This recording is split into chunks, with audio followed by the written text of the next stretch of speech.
ГСП онлайн. Городские новости сейчас.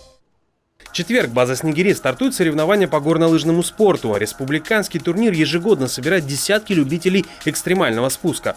На этот раз участников набирается 70, при этом большая часть – ухтинцы. Соперничать с ними прибыли гости из Сыктывкара. Главной отличительной чертой соревнований стал обильный снегопад, который накрыл город накануне и в день стартов. Помогли нам с ротраком, они укатали гору. Немножечко с дорогой у нас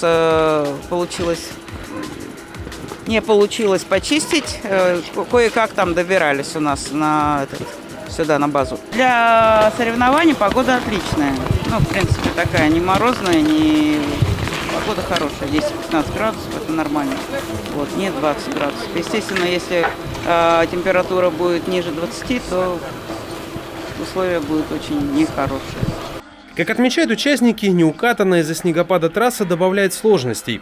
Попытки у каждого спортсмена 2, а в случае непрохождения ворот при спуске результат не засчитывается.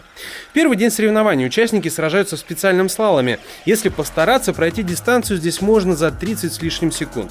16 марта, во второй турнирный день, спортсмены состязаются в слалом-гиганте. Скорость здесь еще выше. Подведение итогов состоится после завершения стартов.